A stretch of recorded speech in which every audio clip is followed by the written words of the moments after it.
আল্লাহর আসমানি সাহায্য ছাড়া ইসলাম এবং মুসলমানদের বিজয় অসম্ভব। Full stop. দুনিয়াবি শক্তি দিয়ে ইসলাম এবং মুসলমানদের বিজয় অতীতে কোনোদিন হয়নি, ভবিষ্যতে কোনোদিন হবে না। Full stop. নবীদের হয়নি, আমার আপনার হবে না। মুসা দুনিয়ার শক্তি দিয়ে বিজয় লাভ করেনি। ইউশা বিন নুন দুনিয়ার শক্তি দিয়ে বিজয় লাভ করেনি। দাউদ সুলাইমান দুনিয়ার শক্তি দিয়ে বিজয় লাভ করেনি। মুহাম্মদ সাল্লাল্লাহু আলাইহি সাল্লাম বদরে, উহুদে, খন্দকে, বদরে মক্কার কাফের মুশরিক 1000, মুহাম্মদ সাল্লাল্লাহু আলাইহি সাল্লাম 300। উহুদে মক্কার কাফের মুশরিক 2000, মুহাম্মদ সাল্লাল্লাহু আলাইহি সাল্লাম 700। খন্দকে মুহাম্মদ সাল্লাল্লাহু আলাইহি সাল্লাম 700 থেকে 1000। আর মক্কার কাফের মুশরিক শুধু নয়, সারা আরবের কাফের মুশরিক একত্রিত হয়েছে 10,000। খন্দকের যুদ্ধে কোনো দুনিয়াবী শক্তি নাই যা মুহাম্মদ সাল্লাল্লাহু আলাইহি সাল্লামকে জয় লাভ করাতে পারে। এত অসম যুদ্ধ পৃথিবীতে হয় না, কিন্তু এই প্রত্যেকটা যুদ্ধে মুহাম্মদ সাল্লাল্লাহু আলাইহি সাল্লাম জয় লাভ করেছে দুনিয়াবী শক্তি না কার সাহায্যে? যুদ্ধে সাহাবীরা মনে করেছিল যে আজকে আমরা দুনিয়ার শক্তি দিয়ে জিতবো। ওই যুদ্ধের নাম হুনাইন। মক্কা বিজয়ের পরে এই যুদ্ধ হয়েছিল। মক্কা বিজয় যখন সব মুসলমান হয়ে গেছে, 12,000 সাহাবী হুনাইনের যুদ্ধে। আল্লাহর নবী নিজে চোখে কোনোদিন দেখেইনি, তার পিছে 12,000 মানুষ দাঁড়িয়ে আছে। সাহাবীরা কোনোদিন দেখেনি 12,000-এর জামাত। 300 জন নিয়ে যুদ্ধ করেছে, 700 নিয়ে যুদ্ধ করেছে, 1000 নিয়ে যুদ্ধ করেছে। আজকে হুনাইনে 12,000। তখন সবার আল্লাহর উপর, মুহাম্মদ সাল্লাল্লাহু আলাইহি ওয়াসাল্লাম বাদ দিয়ে অধিকাংশ সাহাবীর আল্লাহর উপর ভরসা কমে নিজেদের উপর ভরসা চলে এসেছে। যে আজকে হাই কনফিডেন্স, মক্কা বিজয় করেছি আর এখন হুনাইনের যুদ্ধ আমাদের পরাজিত করে কে? আর হুনাইনের যুদ্ধ শুরু হওয়ার আধা ঘন্টা পার হয়নি, 1 ঘন্টা পার হয়নি, সব দৌড়ে দৌড়ে পালাচ্ছে। তাহলে নবীর জীবদ্দশায় দুনিয়ার শক্তিশালী হওয়ার পরেও বিজয় হচ্ছে না পরাজয় হচ্ছে? একটু জোরে বলেন তো, জয় হচ্ছে না পরাজয় হচ্ছে? নবীর জীবদ্দশায় দুনিয়ার শক্তিতে বিজয় হচ্ছে না। কার সাহায্য লাগে বিজয়ের জন্য? আল্লাহর সাহায্য লাগে। এই আল্লাহর সাহায্য পাওয়ার সিক্রেট যতদিন না জানবেন, আর এই সিক্রেট যতদিন বাস্তবে প্রয়োগ না করবেন, ততদিন দুনিয়ার রাস্তা দিয়ে আপনি যতই চেষ্টা করেন আপনার বিজয় হবে না। এটা নিশ্চিত জেনে রাখেন। আপনার ভরসা দুনিয়ার ওপর দেখেই তো আপনি চেষ্টা করতেছেন যে হ্যাঁ, মন্দিরগুলো পাহারা দিয়ে যদি ভোট পাওয়া যায়। মন্দির পাহারা কেন? আপনি যদি প্রত্যেকটা হিন্দুকে একটা করে মন্দির বানিয়ে দেন, দিয়ে যদি মনে করেন দুনিয়ার শক্তি দিয়ে ইসলামকে বিজয় করবেন, আপনার ব্যক্তি স্বার্থ আদায় হতে পারে। দুনিয়ার শক্তি দিয়ে ইসলাম বিজয় হয় না, হয়নি, কিয়ামত পর্যন্ত হবে না। তাহলে ইসলাম বিজয় হবে কোনটা? যেটাতে আল্লাহর সাহায্য আসবে। আল্লাহর সাহায্য পাওয়ার শর্ত পূরণ করেন, ইসলাম বিজয় হবে। আর আল্লাহর শর্ত পাওয়ার সাহায্য পূরণ করবেন না, আল্লাহর ঠেকা পড়েছে, আপনাকে দিয়ে ইসলামকে বিজয় করতে হবে। আল্লাহ বলেছে ইউরিদুনা লিইউতফিউ নূরাল্লাহ ওয়াল্লাহু মুতিম্মু নূরিহি ওয়ালাউ কারিহাল কাফিরুন। ইসলাম আল্লাহর নূর, আর এই নূর সারা পৃথিবীতে বিজয়ী হবে, এটা আল্লাহর ওয়াদা। বলেন আল্লাহু আকবার। হুয়াল্লাযী আরসালা রাসূলাহু বিল হুদা ওয়া দীনিল হক লিইয়ুযহিরাহু আলাদ দীনি কুল্লিহি। আমি এই দিন মুহাম্মাদের উপর অবতীর্ণ করেছি, এই দিন সারা পৃথিবীতে বিজয়ী হবে। বলেন আল্লাহু আকবার। এটা আল্লাহর ওয়াদা। তো আল্লাহ ইসলামের বিজয়ের জন্য আমার আপনার মুখাপেক্ষী নয়, কিন্তু আমি আপনি যদি শর্ত পূরণ না করি বিজয় হবে না। শর্ত পূরণের 1 নম্বর শর্ত ঈমান বিল গায়বে ইয়াকিন লাগবে। শর্ত পূরণের 2 নম্বর শর্ত সৎ আমল লাগবে। শর্ত পূরণের 3 নম্বর শর্ত শিক্ষা এবং জ্ঞানে এগিয়ে যেতে হবে। ঈমান বিল গায়বের উপর বিস্তারিত আলোচনা বহু বক্তব্যে করেছি। আজকে যা আলোচনা করছি সব আল্লাহর পথে যাত্রা এই বইয়ের মধ্যে আছে। ঈমান বিল গায়বের বিস্তারিত আলোচনা ওই আল্লাহর পথে যাত্রা বইয়ের মধ্যে আছে। প্রত্যেক মসজিদে, প্রত্যেক স্কুল, কলেজ, ইউনিভার্সিটিতে এই বইয়ের উপর পাঠচক্র হওয়া উচিত। 2 পৃষ্ঠা করে, 1 পৃষ্ঠা করে প্রত্যেক মসজিদে প্রতি সপ্তাহে অন্তত একদিন সবাই মিলে 2 পৃষ্ঠা পড়ে বোঝার চেষ্টা করবেন কি বলা আছে এই বইয়ের মধ্যে। এই বই থেকে আমাদের আল্লাহর পথে যাত্রা তথা আল্লাহর সাথে সম্পর্ক, ঈমান বিল গায়বের যাত্রাটা শুরু হবে। 2 নম্বর শর্ত কি পূরণ করতে হবে? সৎ আমল। দেখেন মুহাম্মদ সাল্লাল্লাহু আলাইহি ওয়াসাল্লাম বদরের যুদ্ধের দিন এত লম্বা সালাত, এত লম্বা দোয়া, এত লম্বা রাতের সালাত যে আবু বকর রাদিয়াল্লাহু তাআলা আনহু পর্যন্ত ক্লান্ত হয়ে গেছে। আল্লাহর নবী, আপনি নবী, আপনার এত রাতের সালাতের প্রয়োজন, আল্লাহর নবী কেন রাতের সালাতে দাঁড়িয়ে আছে জানেন? আল্লাহর নবী আমার আপনার চেয়ে গায়েব বেশি জানে। আমার আপনার চেয়ে গায়েবের মূলনীতি ওনার জানা আছে, আল্লাহ ওনাকে ওহির মাধ্যমে জানিয়ে রেখেছে। সেটা কি? সেটা হচ্ছে তুমি বদরের যুদ্ধে তোমার শক্তি দিয়ে জিততে পারবে না। মুহাম্মদ, তোমার শক্তি দিয়ে বদরে বিজয় হবে না। বদরে বিজয় হবে কার সাহায্যে? আল্লাহর সাহায্যে। আর আল্লাহর সাহায্য পাওয়ার সিক্রেট হচ্ছে রাতের সালাত। তুমি আল্লাহর সাহায্য পেতে চাও, যত বড় নবী হও রাতের সালাতে দাঁড়াতে হবে। ফাতাহাজ্জাত বিহি নাফিলাতাল লাক আসা ইয়াবআসাকা রাব্বুকা মাকামাম মাহমুদা। তুমি সর্বশ্রেষ্ঠ নবী হওয়ার পরেও আল্লাহর সাহায্য আসমান থেকে দুনিয়াতে আনার জন্য শ্রেষ্ঠতম নবী হওয়ার পরেও তোমাকে রাতের সালাতে ঘন্টার পর ঘন্টা দাঁড়িয়ে থাকতে হবে। আর বাংলার মানুষেরা স্বপ্ন দেখে নামাজ 5 ওয়াক্ত সালাত আদায় না করেই খালি ভোট দিয়ে ইসলামকে বিজয় করে দিবে। অসম্ভব, এটা অসম্ভব, ইম্পসিবল। আপনাকে ন্যূনতম আল্লাহর সাহায্য পাওয়ার পূর্ব শর্ত পূরণ করতে হবে। সেই পূর্ব শর্তের 2 নম্বর হচ্ছে সৎ আমল। রাতের সালাত না পারেন 5 ওয়াক্ত সালাত ঠিক রাখতে হবে। আর রাতের সালাত আর সকাল সন্ধ্যের জিকির মোস্ট পাওয়ারফুল। সকাল সন্ধ্যের জিকির কেন পাওয়ারফুল? মুসা আলাইহিস সালাতু ওয়াস সালাম ফেরাউনের উপর বিজয় লাভ করবেন, অথচ মুসা আলাইহিস সালাম আমার এবং আপনার চেয়ে দুর্বল। মুসা আলাইহিস সালামকে আল্লাহ বলছে, যাও ফেরাউনের কাছে, ওয়ালা তানিয়া ফি জিক্রি, সব সময় আমাকে স্মরণে রাখবা, জিকির ভুলবা না। জিকির না করলে তুমি জিততে পারবে না। জাকারিয়া আলাইহিস সালাতু ওয়াস সালাম আল্লাহর কাছে সন্তান চাইলেন, আল্লাহ বললেন সন্তান হবে। বন্ধা স্ত্রী, বার্ধক্য বয়স, কেমনে সন্তান হবে? আল্লাহ আলামত বলেন। আল্লাহ বললেন সকাল সন্ধ্যা জিকির করো, সন্তান হবে। সকাল সন্ধ্যা জিকির পৃথিবীর এমন বড় সিক্রেট, যা দিয়ে পৃথিবীর এমন কোনো অসম্ভব নাই, যা সম্ভব করা সম্ভব নয়। মুসা যদি ফেরাউনকে পরাজিত করতে পারে, এই অসম্ভব যদি সম্ভব হয়ে যেতে পারে, জাকেরিয়াকে যদি আল্লাহ সন্তান দিয়ে দিতে পারে, তো সকাল সন্ধ্যার জিকির দিয়ে পৃথিবীর সব অসম্ভবকে সম্ভব করা যাবে। কেন? আপনার এই ইয়াকিন থাকতে হবে, ইউসাব্বিহু লিল্লাহি মা ফিস সামাওয়াতি ওয়া মা ফিল আরজ, আসমান জমিন এবং তার মধ্যে যা কিছু আছে, জীব জন্তু, জড়বস্তু, জড় পদার্থ, কীট পতঙ্গ, এই টিস্যু, এই বই, মাইক, মোবাইল, এই কাঠের ডায়াস, এই ক্যামেরা, যা দেখতে পাচ্ছি, এরা এখনো 24 ঘন্টা আল্লাহর তাসবিহ পাঠ করতেছে। বলেন আল্লাহু আকবার। এটা গায়েব। এই গায়েবের মূলনীতি আল্লাহ কোরআনে দিয়ে দিয়েছে, যে তোমরা তো গায়েব জানো না, তোমাদেরকে জানিয়ে দিচ্ছি। এরা সবাই তাসবিহ পাঠ করতেছে। তাহলে আপনিও যখন সকাল সন্ধ্যার জিকির করবেন, এরাও আপনার সেই তাসবিহ বুঝবে। সুলাইমান আলাইহিস সালামেরটা বুঝতো, সুলাইমান আলাইহিস সালাম ওদেরটাও বুঝতো। এরা পরস্পর, আমি যদি সুবহানাল্লাহি ওয়া বিহামদিহি সুবহানাল্লাহিল আযীম বলি, এগুলো সব কিয়ামতের মাঠে সাক্ষী দিবে। এরা শুনছে, কিয়ামতের মাঠে সাক্ষী দিবে। বলেন আল্লাহু আকবার। মুয়াজ্জিনের আজান যত দূর পর্যন্ত যাবে, এই প্রত্যেকটা জীব জন্তু, কীট পতঙ্গ, জড়বস্তু, জড় পদার্থ, এরা শুনে, এরা নিজেরা তাসবিহ পড়ে, এরা মানুষের তাসবিহ শুনে। মুয়াজ্জিনের আজান যত দূর পর্যন্ত যাবে, পৃথিবীর প্রত্যেকটা ধূলিকণা বালিকণা কিয়ামতের মাঠে মুয়াজ্জিনের পক্ষে সাক্ষ্য দিবে। বলেন আল্লাহু আকবার। এই জন্য জিকির মোস্ট পাওয়ারফুল, সবচেয়ে পাওয়ারফুল। আল্লাহ আসমান জমিন সৃষ্টি করেছেন আওয়াজ দিয়ে, আল্লাহ আসমান জমিন ধ্বংস করবেন আওয়াজ দিয়ে। পৃথিবীর প্রত্যেক জীবজন্তু, জড়বস্তু, জড়পদার্থ সবসময় আওয়াজ বের করতেছে, আল্লাহর তাসবিহ পাঠে আওয়াজ বের করতেছে। সব ফেরেশতা সবসময় আল্লাহর তাসবিহ পাঠে আওয়াজ বের করতেছে। আওয়াজ সবচেয়ে মোস্ট পাওয়ারফুল। এই জন্য মুসলমানদের মোজেজা মুসা আলাইহিস সালাতু ওয়াস সালাম, মুহাম্মদ সাল্লাল্লাহু আলাইহি ওয়াসাল্লামের মোজেজা মুসা আলাইহিস সালামের লাঠির চেয়ে, ঈসা আলাইহিস সালামের মৃত্যুকে জীবিত করার চেয়ে বেশি পাওয়ারফুল। কেন? মুহাম্মদ সাল্লাল্লাহু আলাইহি ওয়াসাল্লামের মোজেজা কোরআন, সরাসরি আল্লাহর আওয়াজ। বলেন আল্লাহু আকবার। কোরআন পড়ে কে, বুঝে কে, জানে কে, শিখে কে? কোরআনের মধ্যেই মুসলমানদের মুক্তির রাস্তা আছে, গোলামি থেকে মুক্তির রাস্তা আছে। সম্মানিত উপস্থিতি,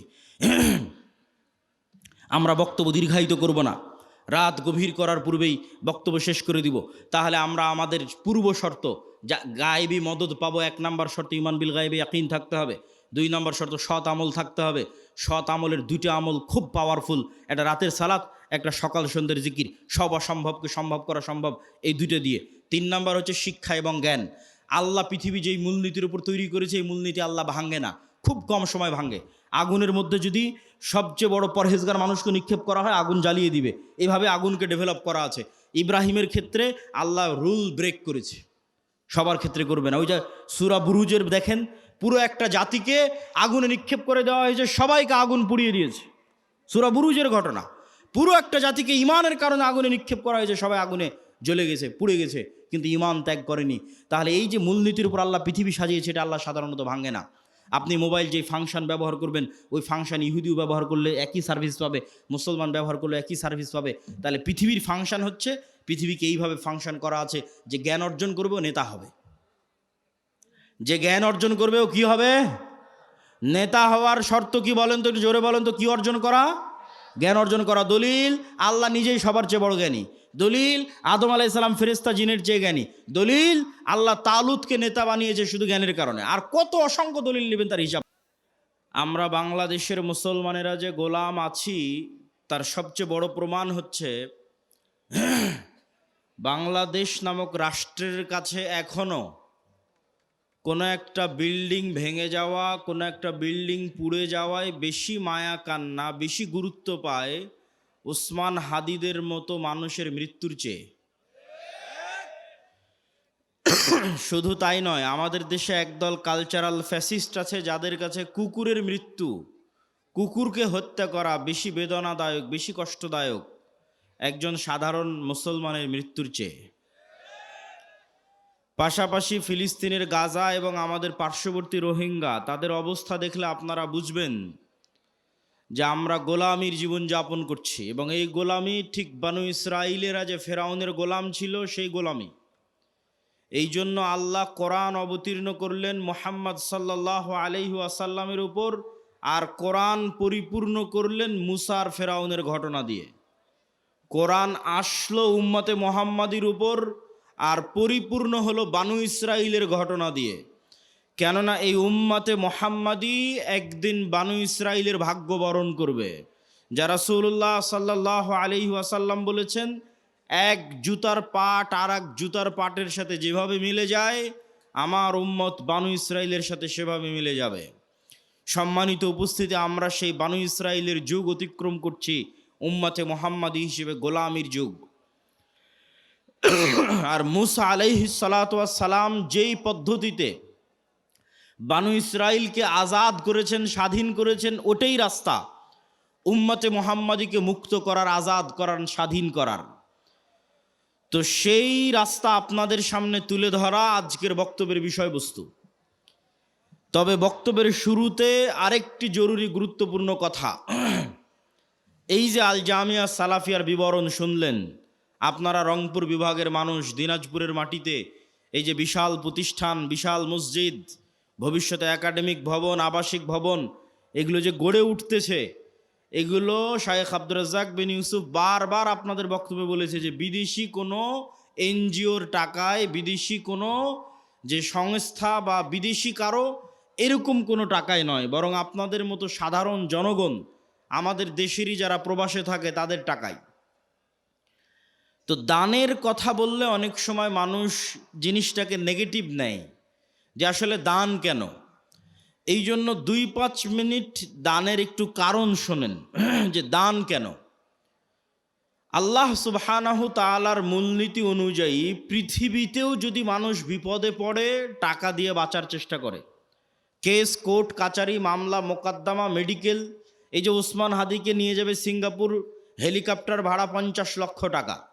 তাহলে দুনিয়াতে বিপদ আপদ পড়লে মানুষের টাকা লাগে। তো কিয়ামতের মাঠেও মানুষ যখন বিপদে পড়বে তখন টাকা দিয়ে বাঁচা যাবে, আল্লাহ টাকা দিয়ে বাঁচার সুযোগ করে দিবেন। কিন্তু আজকে দুনিয়াতে বিপদে পড়ে ওর কাছ থেকে চেয়ে নিয়ে টাকা একত্রিত করতেছি, কিয়ামতের মাঠে কারো কাছ থেকে চেয়ে টাকা একত্রিত করার সুযোগ থাকবে না। এই দুনিয়াতেই যে টাকা আমি পরকালের অ্যাকাউন্টে জমা করে গেছি, ওই টাকায় আমি যদি কিয়ামতের মাঠে ধনী অবস্থায় উঠি, যে কোটি কোটি টাকা আমার নামে জমা হয়ে আছে, তাহলে আমিও কিয়ামতের মাঠের বিপদ টাকা দিয়ে বেঁচে যাব। দলিল কোথায়? আল্লাহ নিজেই পৃথিবীতে জরিমানার সিস্টেম করেছে ইবাদতের কমতিতে, গুনাহের কাফফারায়। রমজান মাসে যখন তুমি স্ত্রীর সাথে সাংসারিক জীবনে গেছো, তখন তোমার কাফফারা হচ্ছে গোলাম আজাদ করা, 60 জন মিসকিনকে খাওয়ানো। তো গোলাম আজাদ করতে টাকা লাগে, 60 জন মিসকিনকে খাওয়াতে টাকা লাগে। তাহলে গুনাহের কাফফারায় টাকা, ইবাদতের কমতিতে টাকা। তুমি হজ করতে গেছো, উমরা করতে গেছো, হজ উমরা করতে গিয়ে কোথাও ভুল ত্রুটি হয়েছে, মুআল্লিম বলবে দম দাও, দম মানে খাসি, দুম্বা কুরবানি করতে হবে। তাহলে ইবাদতের কমতিতে টাকা। এখন পৃথিবীর কোনো মানুষ গ্যারেন্টি দিতে পারবে না যে আমি আমার ইবাদতের জোরে জান্নাতে যাব, কেননা কেউ গ্যারেন্টি দেওয়া কঠিন যে আমি ফরজ সালাত একদিনও মিস দেইনি, একদিনও কাজা করিনি 10 বছর বয়স থেকে, কেউ যদি গ্যারেন্টি দেয় হ্যাঁ আমি গত 30 বছর 40 বছর এক ওয়াক্ত কাজা করিনি, এটা গ্যারেন্টি দেওয়া কঠিন। যে এই যে এক ওয়াক্ত আমি কাজা করিনি আর প্রত্যেক ওয়াক্ত সালাতের শুরু থেকে শেষ পর্যন্ত আমি শুধু আল্লাহকে স্মরণে রেখেছি, এটা গ্যারেন্টি দেওয়াও কঠিন। এই জন্য মানুষ ইবাদতের চ্যালেঞ্জে জান্নাতে যাওয়ার চ্যালেঞ্জ দিতে পারবে না, ঠিক গুনাহ থেকে মুক্ত থাকার গ্যারেন্টি কেউ দিতে পারবে না। যে আমি নিষ্পাপ, আমি নিষ্কলুষ, আমি পাপ মুক্ত, এই গ্যারেন্টি কেউ দিতে পারবে না। তাহলে জান্নাতের গ্যারেন্টি কোথায়? জান্নাতের গ্যারেন্টি দুধের রাস্তায়। ইন্নাল্লাহ আশতারা মিনাল মুমিনিনা আনফুসাহুম ওয়া আমওয়ালাহুম বিআন্না লাহুমুল জান্নাহ। মানুষ যদি তার পৃথিবীর সবচেয়ে দামি সম্পদ, তার জীবন, তার নাফস, তার রূহ আল্লাহর রাস্তায় জীবন দিয়ে শহীদ হয়ে যায়, তাহলে ওই শহীদের রক্তের ফোঁটা মাটিতে পড়ার আগেই তার যত ইবাদতের কমতি আছে আর তার যত গুনাহের কাফারা আছে সব মাফ হয়ে যায়। বলেন আল্লাহু আকবার। তাহলে নিশ্চিত জান্নাতের গ্যারেন্টি হচ্ছে জীবন দিয়ে শহীদ হওয়া। 2, নিশ্চিত জান্নাতের গ্যারেন্টি হচ্ছে টাকা দিয়ে জান্নাত কিনে নেওয়া। ইবাদতের কমতিও পূরণ হবে টাকা দিয়ে, গুনাহের কাফারাও হবে টাকা দিয়ে। তবে নতুন করে টাকা বানানো যাবে না, এখন দিয়ে রাখতে হবে, তাহলে ওইটা হবে। তবে আল্লাহর সাথে এই ব্যবসা, আল্লাহর সাথে এই বিজনেস ডিল লাভজনক। কি লাভজনক আল্লাহর সাথে এই ব্যবসায় বিজনেস ডিল? কেন লাভজনক? আল্লাহর সাথে এই বিজনেস শতভাগ লাভজনক। আপনি গুলশানে জমি কিনেন, ঢাকায় জমি কিনেন, রংপুর বিভাগে জমি কিনেন, এই যে জমি কিনবেন, আপনি টাকা দিলেন, জমি নিলেন, তা এখন যে আপনি দান করছেন এই টাকা কি আল্লাহর কাছে যাচ্ছে? কথা বলেন না, যে আল্লাহর কাছে যাচ্ছে? যায় না তো। এই টাকা দিয়ে যদি একটা ফ্যান কিনা হয় তাহলে ওই ফ্যানের বাতাস আপনিই খাবেন। এই টাকা দিয়ে যদি বিল্ডিং হয় ওই বিল্ডিংয়ে আপনার ছেলেই পড়বে। এই টাকা দিয়ে যদি গরু জবাই হয় ওই গরুর গোস্ত আপনিই খাবেন। তাহলে মাঝখান থেকে ফাও ফাও ফিরি আপনি জান্নাত পেয়ে যাচ্ছেন। বলেন আল্লাহু আকবার। এই জন্য এর চেয়ে লাভজনক ব্যবসার নাই যে টাকা দিয়ে জান্নাত কিনবো আবার টাকাটা আমি ব্যবহার করব। টাকা দিয়ে জান্নাত কিনবো আবার টাকা আমি ব্যবহার করব। মসজিদে আমি সালাত আদায় করবো, মাদ্রাসায় আমার ছেলে মেয়েই পড়বে, ফ্যান এসির বাতাস আমিই খাবো, যদি নিজে কুরবানি দিই কুরবানির গোস্ত আমি খাবো। শুধু ফাও ফাও ফিরি আল্লাহ জান্নাত দিয়ে দিলেন। এই জন্য টাকা মোস্ট পাওয়ারফুল। এই জন্য ধনী অবস্থায় কিয়ামতের মাঠে উঠতে হবে, এটার চেষ্টা করতে হবে। কেন কিয়ামতের মাঠে বিপদে পড়লে কেউ বাঁচাতে পারবে না, আপনার টাকাই আপনাকে বাঁচাতে পারবে যদি দিয়ে গিয়ে থাকেন, যদি দুনিয়াতে থাকা অবস্থায় দিয়ে গিয়ে থাকেন। এটার সাহায্য নিয়ে আপনি কিয়ামতের মাঠে বাঁচতে পারবেন। সকল পাওনাদারের পাওনা পূরণ করতে পারবেন। কাকের নামে গীবত করেছেন, কার নামে অপবাদ দিয়েছেন, কার বিরুদ্ধে কিছু বলেছিলেন, কোথায় স্ত্রীর হক ভালো মতো দেননি, বাপ মায়ের সাথে ভালো ব্যবহার করেননি, কার মনে কি কষ্ট আছে কে জানে, সব কিয়ামতের মাঠে উপস্থিত হবে। সব আদায় হতে থাকবে আপনার দেওয়া টাকা থেকে, আর আপনি ওই টাকার জোরে বেচে জান্নাতে চলে যাবেন। বলেন আল্লাহু আকবার। এই জন্য প্রত্যেক মানুষের প্রোডাক্টিভ হতে হবে, ধনী হতে হবে, আল্লাহ রাস্তায় দান করতে হবে, ওসমান ইবনে আফফানের মতো হালাল উপায়ে। সম্মানিত উপস্থিতি, তো বক্তব্যের এই অংশ থেকে আমরা ধীরে ধীরে আগাই যে গোলামি থেকে মুক্তির জন্য অর্থনৈতিক মুক্তি বড় জরুরি। আজকে আমাদের আলোচনার বিষয়বস্তু গোলামি থেকে মুক্তির রাস্তা কি। তো দানের সাথে কানেক্টেড করে বক্তব্য সামনের দিকে আগাই। গোলামি থেকে মুক্তির জন্য অর্থনৈতিক দাসত্ব থেকে মুক্তি জরুরি। আল্লাহর নবী যখন মক্কা থেকে হিজরত করে মদিনায় গেলেন তখন মদিনার সকল অর্থনৈতিক সক্ষমতার মূল কেন্দ্রে ছিল ইহুদিরা, সকল টাকা পয়সার মালিক ছিল ইহুদিরা। আল্লাহর নবী দেখলেন যে এই গরিব ফকির মিসকিন মুসলমানেরা যদি থেকে যায় আর টাকার মূল কন্ট্রোল যদি ইহুদিদের কাছে থাকে, এই মদিনার রাষ্ট্রীয় ক্ষমতা আমার অর্জন করা কঠিন হবে, অত সহজ হবে না। এই জন্য ইহুদিদের হাত থেকে অর্থনৈতিক কন্ট্রোল মুসলমানদের হাতে নিতে হবে। আল্লাহর নবী মক্কার মুশরিকরা, মক্কার কোরাইশরা ছিল আগে থেকেই ব্যবসায়ী। লিইলাফি কোরাইশ ইলাফিহিম রিহলাতা শিতা ওয়াস সাইফ। তো এই মক্কার কোরাইশরা আগে থেকেই ব্যবসায়ী ছিল। আল্লাহর নবী মদিনার আনসারদের বললেন, শোনো, তোমরা কৃষি কাজ করো, তোমরা ব্যবসা জানো না। এই যে মক্কা থেকে হিজরত করে যারা এসেছে এদেরকে তোমার সম্পদ অর্ধেক দিয়ে দাও, তোমার কৃষি জমি অর্ধেক দিয়ে দাও। এরা ব্যবসা বুঝে, এরা ব্যবসা করে মদিনার অর্থনৈতিক কন্ট্রোল নিজের হাতে নেবে। আনসার সাহাবিরা এই ওয়ালার ভিত্তিতে অর্ধেক সম্পত্তি মহাজিরদের দিয়ে দিলেন।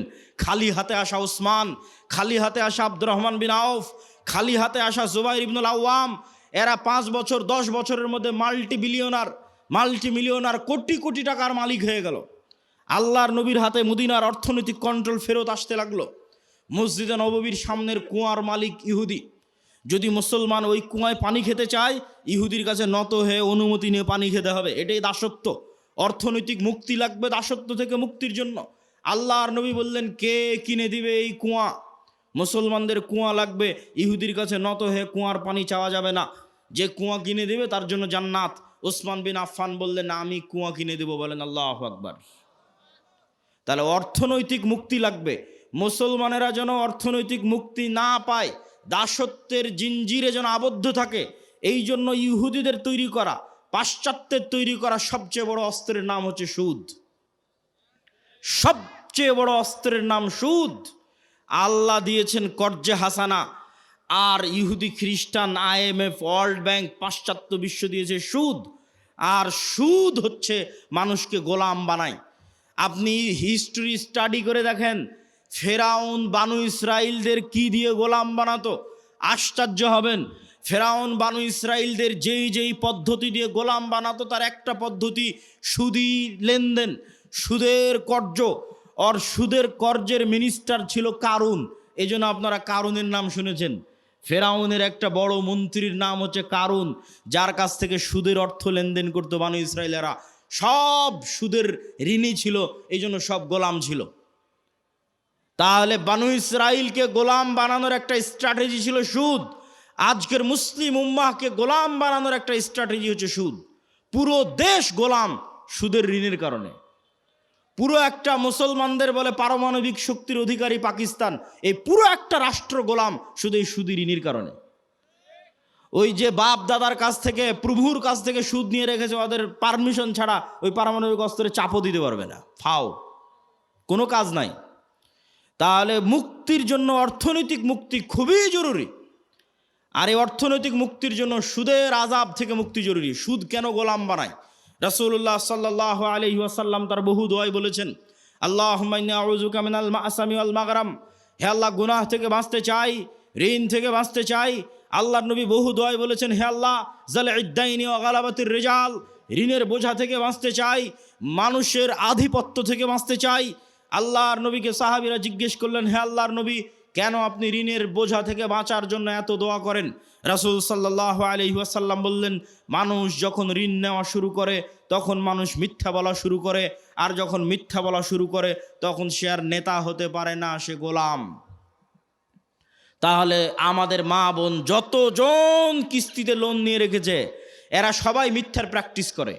ওই কিস্তি মিস দেওয়ার জন্য, মাফ করার জন্য আর সন্তানকে পর্যন্ত মিথ্যা বলায়। তাহলে পুরো একটা কম যখন মিথ্যুক অবস্থায় গড়ে উঠতেছে, সুদের জন্য মিথ্যার প্র্যাকটিস করতেছে, এরা গোলাম, এরা জীবনে কোনোদিন নেতা হতে পারবে না। তাহলে নেতা হতে হলে সুদি লোন থেকে বাঁচতে হবে, কর্জ থেকে বাঁচতে হবে, যেন মিথ্যা না বলা লাগে।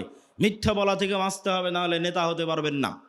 এই পয়েন্ট থেকেই, এই যে মিথ্যা বলা থেকে বাঁচা, এটার থেকে 2 নম্বর পয়েন্টে চলে যাই, যে গোলামির পথ থেকে, গোলামির জিঞ্জির থেকে বাঁচার দ্বিতীয় রাস্তা হচ্ছে সত্যবাদিতা, ন্যায় পরায়ণতা। আমি গত 2 বছর এই বক্তব্য দিয়েছি, কিন্তু মানুষকে উদাহরণ দিতে পারিনি যে সত্যবাদিতা, ন্যায় পরায়ণতা মানে উদাহরণ কি। এখন অন্তত বক্তব্যে উদাহরণ দিতে পারবো যে শরীফ ওসমান হাদি হচ্ছে সত্যবাদিতা, ন্যায় পরায়ণতার একটা অন্তত প্রতীক। যে জুলাই আগস্টের পর সব মানুষ নিজ নিজ দলের হয়ে গেল, আর যখনই আপনি কোনো দল করবেন, ওই দলের স্বার্থের বাইরে গিয়ে আপনার মুখ খুলবে না, জিহ্বা আটকা, বন্ধ। আর যখনই আপনি গণতন্ত্রের রাজনীতির মধ্যে থাকবেন, তখন মিথ্যা আপনার রক্তের মধ্যে মিশে যাবে। কেন? গণতন্ত্রের রাজনীতি এত নিকৃষ্ট, এত জঘন্য, যেখানে এক দল তো আর এক দলের বিরুদ্ধে বলবে, একই আসনে মনোনয়ন প্রার্থী একজন আর একজনের নামে মিথ্যা বলবে। তাহলে ওই যে মিথ্যার কালচারের মধ্যে লিয়াজু, লবিং, আসন ভাগাভাগি, উমুককে নয় আমাকে দাও, এই পুরো কালচারটার মধ্যে ঢুকে আছে টাকার লেনদেন, 2 নাম্বারি, ধোঁকা, লবিং, লিয়াজু, এই পুরো কালচারটার মধ্যে ঢুকে আছে মিথ্যা, ধোঁকা, দুর্নীতি। তাহলে এই একটা কালচারের মধ্যে দিয়ে যে বড় হবে, এই এমপি, এই মন্ত্রী, এই মিনিস্টার যদি প্রাইম মিনিস্টারও হয়, আপনাদের কাছে সে নেতা হতে পারে, আল্লাহর গায়েবের মূলনীতি অনুযায়ী ও গোলামের ঘরের গোলাম। তাহলে যত এমপি এই মিথ্যা এই দুর্নীতির সাথে জড়িত, সে যদি প্রাইম মিনিস্টারও হয়, সে নেতা না গোলাম? একটু জোরে বলেন, নেতা না গোলাম? গোলাম। এটাই আল্লাহর মূলনীতি। এই মূলনীতির উপরেই আল্লাহ সুবহানাহু ওয়া তাআলা পৃথিবী প্রতিষ্ঠিত করেছেন। নেতা কখন? যখন সত্যবাদিতা ন্যায়পরায়ণতার উপর দাঁড়িয়ে আছে। তাহলে ওসমান হাদি একমাত্র ব্যক্তি ছিল যে দলের লেজুর বৃত্তি না করে, দলের লিয়াজু লবিংয়ের মধ্যে না গিয়ে, আসন ভাগাভাগির মিথ্যা দুর্গন্ধযুক্ত নিকৃষ্ট কালচারের মধ্যে না গিয়ে, যেটা সত্য ওইটাই মানুষের মুখের উপর স্ট্রেট ফরওয়ার্ড বলে দিত। আর এই রকম একজন মেরুদণ্ডওয়ালা, যার মেরুদণ্ড আছে, যে স্ট্রেট ফরওয়ার্ড সত্য এবং ন্যায় বলতে পারে জ্ঞানের সাথে বুদ্ধিমত্তার সাথে, এটাই নেতা, এটাই নেতা তৈরি হওয়ার রাস্তা। আর এই রকম একজন মেরুদণ্ডওয়ালা সত্যবাদী ন্যায়পরায়ণ নেতা ওই রকম লাখো দুর্নীতিগ্রস্ত নির্বাচিত এমপির চেয়ে পাওয়ারফুল। এবং ওই পাশ্চাত্যের আর আমাদের পাশের দাদাবাবুরা, তারা পর্যন্ত ভয় পায় এই রকম নেতাকে। কেন? ওই যে দুর্নীতির মধ্যে দিয়ে যে নেতা উঠে এসেছে, ওকে টাকা দিয়ে কিনে নেওয়া যাবে। ভারতও ওকে কালকে টাকা দিয়ে কিনে নিতে পারবে, আমেরিকা ওকে কালকে টাকা দিয়ে কিনে নিতে পারবে। ওকে বলবে, তোমার যত দুর্নীতি করার ইচ্ছা করো, টাকা পাচার করে নিয়ে আমার দেশে চলে আসো, আমি যা বলবো তাই শুনবা। তো ও যেহেতু এই দুর্নীতির প্র্যাকটিসের মধ্যেই বড় হয়েছে, তো কোনোদিন দেশের পক্ষে কাজ করবে না, অন্য দেশের গোলামি করবে, অন্য দেশের গোলামি করবে। তাহলে গোলামি থেকে বাঁচার জন্য একটা প্রজন্ম তৈরি করতে হবে আপনাদের, যে প্রজন্ম হবে সত্যবাদী ন্যায়পরায়ণ, মিথ্যা এবং অন্যায়ের সংস্পর্শে যায়নি। মেরুদণ্ড বিক্রি করবে না টাকার কাছে। আপনি মাপবেন কেমনে যে আমি সত্যবাদী ন্যায়পরায়ণ কিনা? আপনি নিজেকে জিজ্ঞেস করেন যে আপনি আপনার পিতার সম্পত্তিতে আপনার বোনকে ন্যায়ের সাথে সম্পদ দিয়েছেন কিনা? আপনার পিতা আপনার দাদার সম্পত্তিতে আপনার ফুফুকে ন্যায়ের সাথে সম্পদ দিয়েছে কিনা? যদি দেখেন হ্যাঁ ন্যায়ের সাথে বন্টন হয়েছে, তাহলে আপনার মধ্যে নেতৃত্বের গুণ আছে, আল্লাহর দৃষ্টিতে আপনি নেতা হতে পারবেন। আরও বাকি গুণগুলো অর্জন করলে পূর্ণ নেতা হবেন, কিন্তু মোটামুটি এই গুণটা আছে। আর যদি দেখেন যে না, আপনি ন্যায়ের সাথে বন্টন করতে পারেননি, আপনি নিশ্চিত জেনে রাখেন, আপনি নিশ্চিত জেনে রাখেন আজকে আপনি আপনার স্ত্রীর সাথে ন্যায় করতে পারেননি, আজকে আপনি আপনার বোনের সাথে ন্যায় করতে পারেননি, আজকে আপনি আপনার পিতা মাতার সাথে ন্যায় করতে পারেননি। ওয়াল্লাহি আল্লাহর কসম করে বলছি, ওয়াল্লাহি আল্লাহর কসম করে বলছি, যে তার বোন তার ফুফুর সাথে ন্যায় করতে পারেনি, এই ব্যক্তিও যদি নির্বাচিত হয়ে ক্ষমতায় আসে, সেও গত 16 বছরের চেয়ে বড় দুর্নীতিবাজ হবে। তাহলে নেতা তখনই তৈরি হবে যখন ন্যায় এবং সত্যবাদিতা তার রক্তের মধ্যে থাকবে। আর মিথ্যা গোলামির কালচার। ইব্রাহিম আলাইহিস সালাতু ওয়াস সালামের 2 সন্তান, এক সন্তানের নাম ইসহাক, আর এক সন্তানের নাম ইসমাইল। ইসহাককে রেখে দিলেন জেরুজালেমে, আর ইসমাইলকে রেখে দিলেন মক্কায়। ইসমাইল থেকে না মোহাম্মদ পর্যন্ত এই দীর্ঘ সময়ে এই বানু ইসরাইলের সাথে কি হচ্ছে দেখেন, শর্টকাট। ইসহাকের সন্তান ইয়াকুব, ইয়াকুবের সন্তান ইউসুফ, ইউসুফের 11 ভাই মিলে পিতা মাতা মিলে মিশর, মিশরে ইউসুফের মৃত্যুর পরে ফেরাউনের 300 বছরের গোলামি, ফেরাউনের গোলামি থেকে মুসার হারুনের হাত ধরে মুক্তি, মুসার হারুনের হাত ধরে মুক্তির পরে 40 বছর সিনাই মরুভূমিতে পাগলের মতো ঘুরপাক, 40 বছর পর ইউশা বিন নুনের হাত ধরে জেরুজালেম বিজয়, তারপরে পুনরায় আর এক জালেম বাদশার কারণে জেরুজালেম থেকে বিতাড়িত, তারপরে দাউদ সুলাইমান এবং তালুতের মাধ্যমে জেরুজালেম বিজয়, জেরুজালেম থেকে সারা পৃথিবীতে শাসন ক্ষমতা প্রতিষ্ঠা, তারপরে আস্তে আস্তে জাকারিয়া, ইয়াহিয়া, ঈসা, মারিয়াম। এই যে দীর্ঘ সময় বানু ইসরাইলের, এই দীর্ঘ সময় বানু ইসরাইলের চরম উত্থান পতন হয়েছে, 2-3 বার গোলামির জিঞ্জিরে আবদ্ধ হয়েছে। তার মধ্যে সবচেয়ে বড় গোলামি ছিল ফেরাউনের 300 বছর।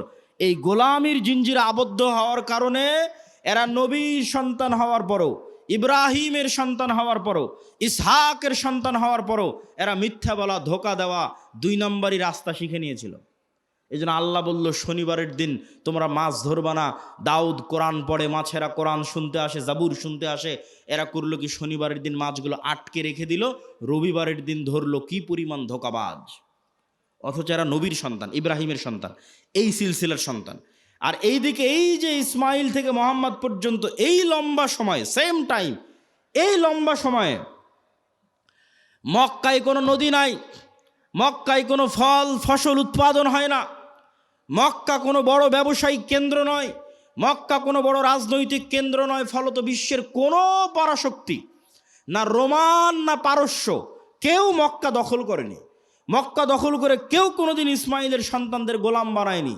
ফলত ইসমাইল থেকে মোহাম্মদ পর্যন্ত ইসমাইলের সন্তানেরা শিরকে লিপ্ত হলেও 2 নাম্বারি দুর্নীতি, জুয়াচুরি, ধোঁকা এই রাস্তাগুলো থেকে অনেক অনেক দূরে ছিল। এর 2-1টা উদাহরণ আপনি দেখতে পাবেন। আব্দুল মোত্তালেব, আবু তলেব, আবু সুফিয়ান। আব্দুল মোত্তালেব মোহাম্মদ ইসলামের দাদা, ইনি মুশরিক, কিন্তু আব্দুল মোত্তালেবের হিস্ট্রিতে কেউ দেখাতে পারবে না যে ও মিথ্যুক, মানুষের সম্পদ মারে নাই, 2 নাম্বারি করে ধোঁকাবাজি করে, এটা দেখাতে পারবে না। আবু তলেব মোহাম্মদ ইসলামের চাচা, মৃত্যু পর্যন্ত ইসলাম গ্রহণ করেনি আল্লাহর নবী এতবার বলার পরেও। কিন্তু আবু তলেব সত্যবাদী ছিল, ন্যায়পরায়ণ ছিল, মানুষকে ধোঁকা দিয়ে, মানুষের টাকা নিয়ে মেরে খাওয়া, জুয়াচুরি, ধোঁকাবাজি এগুলো বুঝতো না। এই জন্য আল্লাহর নবী বলে গেছে, আল আইম্মাতু মিন কুরাইশ। মক্কা বিজয়ের পর প্রায় সব কুরাইশ ইসলাম গ্রহণ করে নিয়েছিল। সব মক্কা বিজয়ের আগ পর্যন্ত তারা কাফের থাকতে পারে, আল্লাহ নবীর সাথে যুদ্ধ, মারামারি সব কিছু করেছে, কিন্তু মক্কা বিজয়ের পর প্রায় সব কুরাইশ ইসলাম গ্রহণ করে নিয়েছে। আল্লাহ নবী বলেন, আল আইম্মাতু মিন কুরাইশ।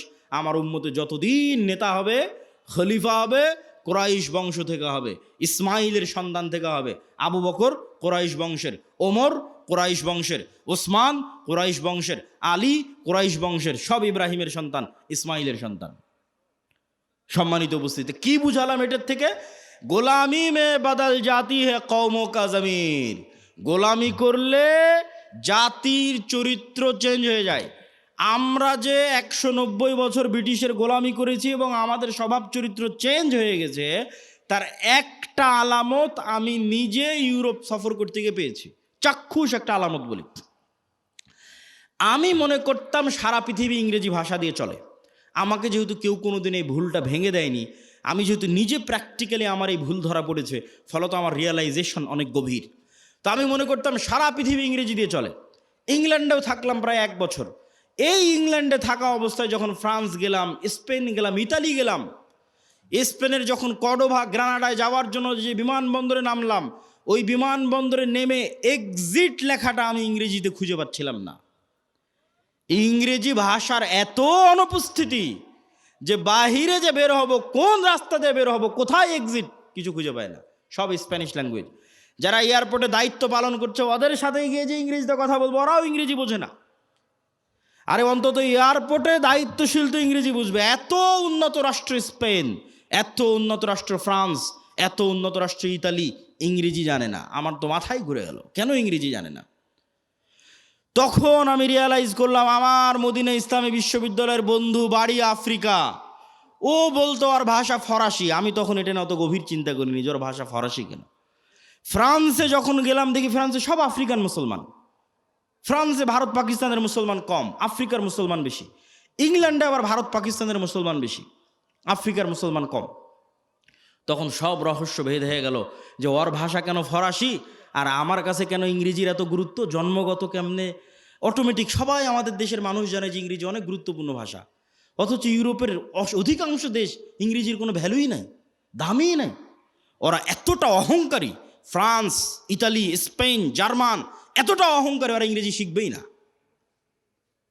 তাহলে আমি কেমনে জন্মগত মেনে বুঝে নিলাম যে ইংরেজি গুরুত্বপূর্ণ? এটাই 200 বছর যে আমরা ব্রিটিশের গোলামি করেছি। গোলামি মে বদল জাতি হে কওমো কা জমির। আমরা নিজের অজান্তেই ওর গোলামির প্রভাব বহন করতেছি।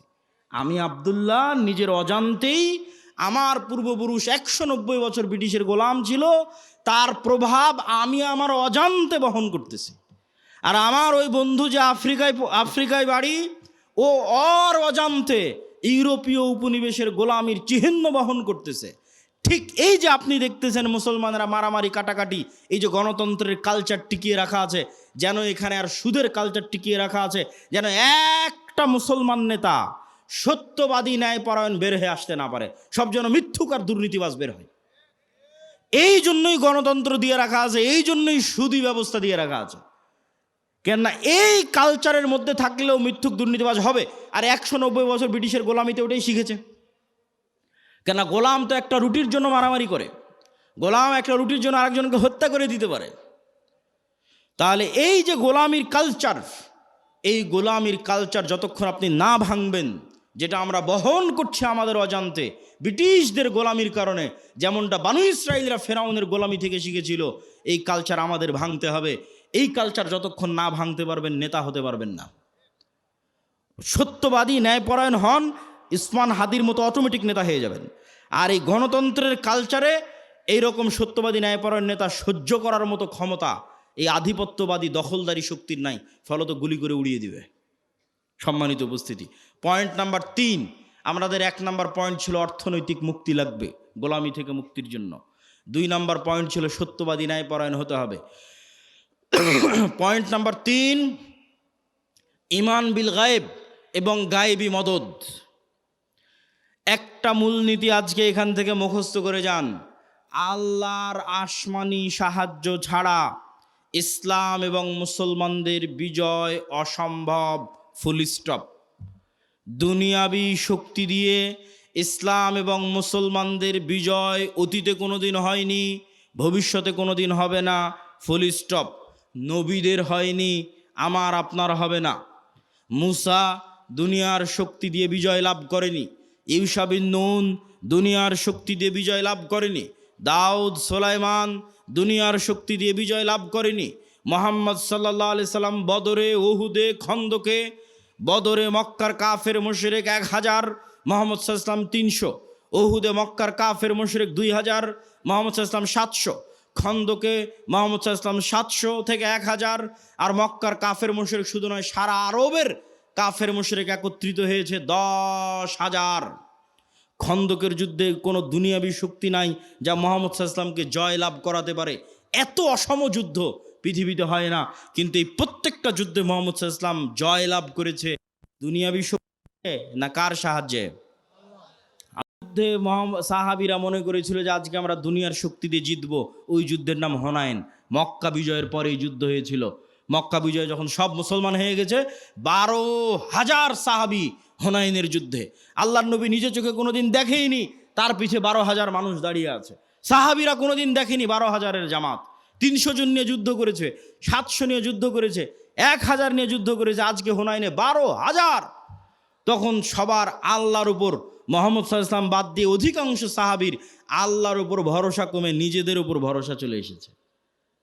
যে আজকে হাই কনফিডেন্স, মক্কা বিজয় করেছি, আর এখন হুনাইনের যুদ্ধ আমাদের পরাজিত করে কে? আর হুনাইনের যুদ্ধ শুরু হওয়ার আধা ঘন্টা পার হয়নি, 1 ঘন্টা পার হয়নি, সব দৌড়ে দৌড়ে পালাচ্ছে।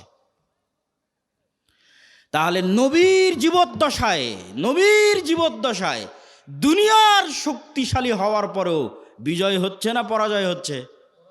একটু জোরে বলেন তো, জয় হচ্ছে না পরাজয় হচ্ছে? নবীর জীবদ্দশায় দুনিয়ার শক্তিতে বিজয় হচ্ছে না। কার সাহায্য লাগে বিজয়ের জন্য? আল্লাহর সাহায্য লাগে। এই আল্লাহর সাহায্য পাওয়ার সিক্রেট যতদিন না জানবেন, আর এই সিক্রেট যতদিন বাস্তবে প্রয়োগ না করবেন, ততদিন দুনিয়ার রাস্তা দিয়ে আপনি যতই চেষ্টা করেন আপনার বিজয় হবে না। এটা নিশ্চিত জেনে রাখেন। আপনার ভরসা দুনিয়ার ওপর দেখেই তো আপনি চেষ্টা করতেছেন যে হ্যাঁ, মন্দিরগুলো পাহারা দিয়ে যদি ভোট পাওয়া যায়। মন্দির পাহারা কেন? আপনি যদি প্রত্যেকটা হিন্দুকে একটা করে মন্দির বানিয়ে দেন, দিয়ে যদি মনে করেন দুনিয়ার শক্তি দিয়ে ইসলামকে বিজয় করবেন, আপনার ব্যক্তি স্বার্থ আদায় হতে পারে।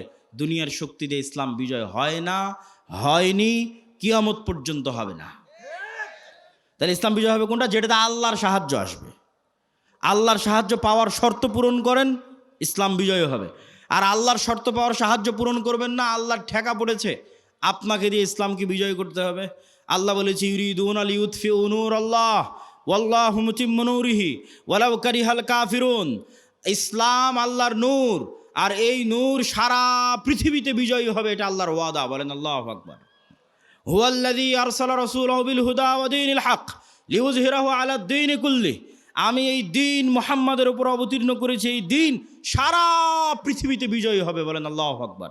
এটা আল্লাহর ওয়াদা। তো আল্লাহ ইসলামের বিজয়ের জন্য আমার আপনার মুখাপেক্ষী নয়, কিন্তু আমি আপনি যদি শর্ত পূরণ না করি বিজয় হবে না।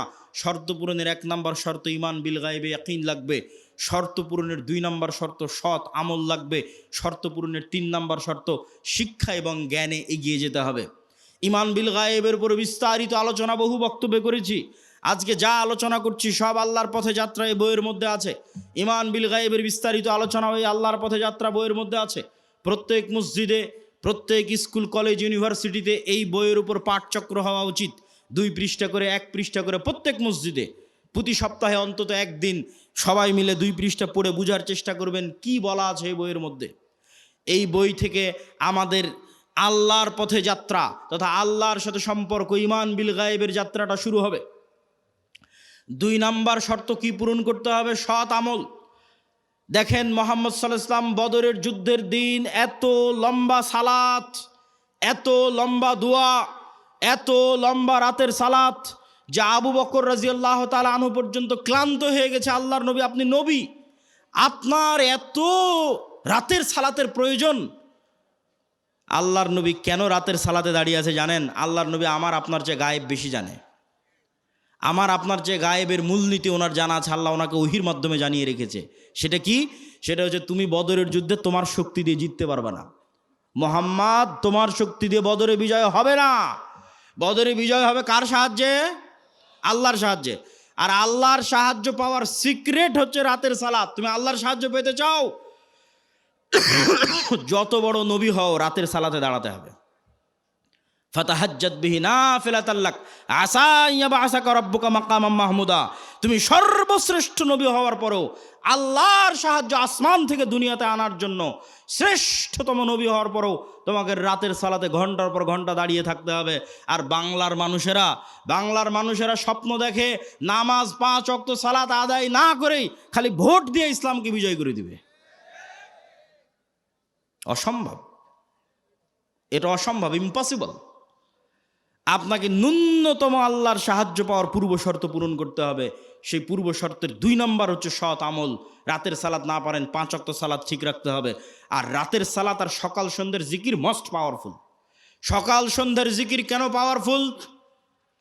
মুসা আলাইহিস সালাতু ওয়াস সালাম ফেরাউনের উপর বিজয় লাভ করবেন, অথচ মুসা আলাইহিস সালাম আমার এবং আপনার চেয়ে দুর্বল।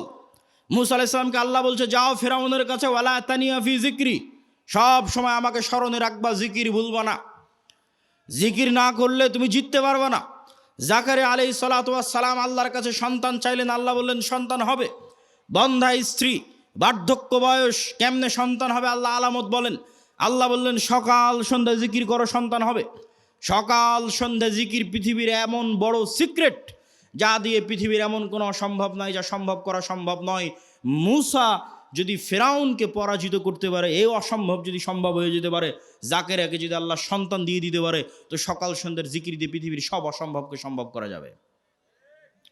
কেন? আপনার এই ইয়াকিন থাকতে হবে, ইউসাব্বিহু লিল্লাহি মা ফিস সামাওয়াতি ওয়া মা ফিল আরজ, আসমান জমিন এবং তার মধ্যে যা কিছু আছে, জীব জন্তু, জড়বস্তু, জড় পদার্থ, কীট পতঙ্গ, এই টিস্যু, এই বই, মাইক, মোবাইল, এই কাঠের ডায়াস, এই ক্যামেরা, যা দেখতে পাচ্ছি, এরা এখনো 24 ঘন্টা আল্লাহর তাসবিহ পাঠ করতেছে। বলেন আল্লাহু আকবার। এটা গায়েব। এই গায়েবের মূলনীতি আল্লাহ কোরআনে দিয়ে দিয়েছে যে তোমরা তো গায়েব জানো না, তোমাদেরকে জানিয়ে দিচ্ছি। এরা সবাই তাসবিহ পাঠ করতেছে। তাহলে আপনিও যখন সকাল সন্ধ্যার জিকির করবেন, এরাও আপনার সেই তাসবিহ বুঝবে। সুলাইমান আলাইহিস সালামেরটা বুঝতো, সুলাইমান আলাইহিস সালাম ওদেরটাও বুঝতো। এরা পরস্পর, আমি যদি সুবহানাল্লাহি ওয়া বিহামদিহি সুবহানাল্লাহিল আযীম বলি, এগুলো সব কিয়ামতের মাঠে সাক্ষী দিবে। এরা শুনছে, কিয়ামতের মাঠে সাক্ষী দিবে। বলেন আল্লাহু আকবার। মুয়াজ্জিনের আজান যত দূর পর্যন্ত যাবে, এই প্রত্যেকটা জীব জন্তু, কীট পতঙ্গ, জড়বস্তু, জড় পদার্থ এরা শুনে, এরা নিজেরা তাসবিহ পড়ে, এরা মানুষের তাসবিহ শুনে। মুয়াজ্জিনের আজান যত দূর পর্যন্ত যাবে, পৃথিবীর প্রত্যেকটা ধূলিকণা বালিকণা কিয়ামতের মাঠে ওই মুয়াজ্জিনের পক্ষে সাক্ষ্য দিবে। বলেন আল্লাহু আকবার। এই জন্য জিকির মোস্ট পাওয়ারফুল, সবচেয়ে পাওয়ারফুল। আল্লাহ আসমান জমিন সৃষ্টি করেছেন আওয়াজ দিয়ে, আল্লাহ আসমান জমিন ধ্বংস করবেন আওয়াজ দিয়ে। পৃথিবীর প্রত্যেক জীবজন্তু, জড়বস্তু, জড়পদার্থ সবসময় আওয়াজ বের করতেছে, আল্লাহর তাসবিহ পাঠে আওয়াজ বের করতেছে। সব ফেরেশতা সবসময় আল্লাহর তাসবিহ পাঠে আওয়াজ বের করতেছে। আওয়াজ সবচেয়ে মোস্ট পাওয়ারফুল।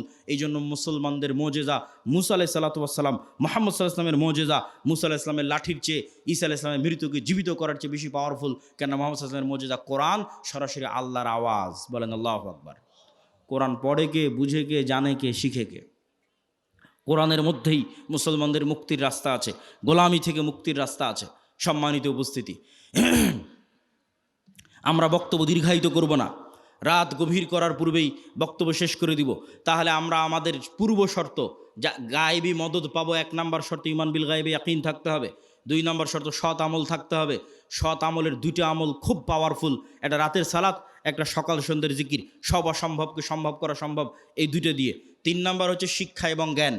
আল্লাহ পৃথিবী যেই মূলনীতির উপর তৈরি করেছে, এই মূলনীতি আল্লাহ ভাঙে না, খুব কম সময় ভাঙে। আগুনের মধ্যে যদি সবচেয়ে বড় পরহেজগার মানুষকে নিক্ষেপ করা হয়, আগুন জ্বালিয়ে দিবে। এইভাবে আগুনকে ডেভেলপ করা আছে।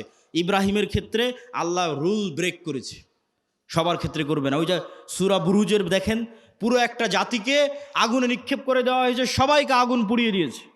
সূরা বুরুজের ঘটনা, পুরো একটা জাতিকে ইমানের কারণে আগুনে নিক্ষেপ করা হয়েছে, সবাই আগুনে জ্বলে গেছে, পুড়ে গেছে, কিন্তু ইমান ত্যাগ করেনি। তাহলে এই যে মূলনীতির উপর আল্লাহ পৃথিবী সাজিয়েছে, এটা আল্লাহ সাধারণত ভাঙে না। আপনি মোবাইল যে ফাংশন ব্যবহার করবেন, ওই ফাংশন ইহুদিও ব্যবহার করলে একই সার্ভিস পাবে, মুসলমান ব্যবহার করলে একই সার্ভিস পাবে। তাহলে পৃথিবীর ফাংশন হচ্ছে, পৃথিবীকে এইভাবে ফাংশন করা আছে যে জ্ঞান অর্জন করবে ও নেতা হবে, যে জ্ঞান অর্জন করবে ও কি হবে, নেতা হওয়ার শর্ত কি বলেন তো, একটু জোরে বলেন তো, কি অর্জন করা? জ্ঞান অর্জন করা। দলিল, আল্লাহ নিজেই সবার চেয়ে বড় জ্ঞানী। দলিল, আদম আলাইহিস সালাম ফেরেশতা জিনের চেয়ে জ্ঞানী। দলিল, আল্লাহ তালুতকে নেতা বানিয়েছে শুধু জ্ঞানের কারণে। আর কত অসংখ্য দলিল নেবেন, তার হিসাব নাই। আজকে ইহুদি এবং খ্রিস্টানেরা পড়াশোনা, জ্ঞান, গরিমা, গবেষণা নিয়ে ব্যস্ত, আর মুসলমানের সন্তানেরা জুয়া, ফেসবুক, টুইটার, টিকটক, বিড়ি, সিগারেট, নেশা, আইপিএল, বিশ্বকাপ, ফুটবল, গণতন্ত্রের রাজনীতি, চাঁদাবাজি, যত সময় নষ্টের রাস্তা আছে, এই সময় নষ্টের রাস্তায় ব্যস্ত। আপনি বলেন নেতাকে আর গোলামকে?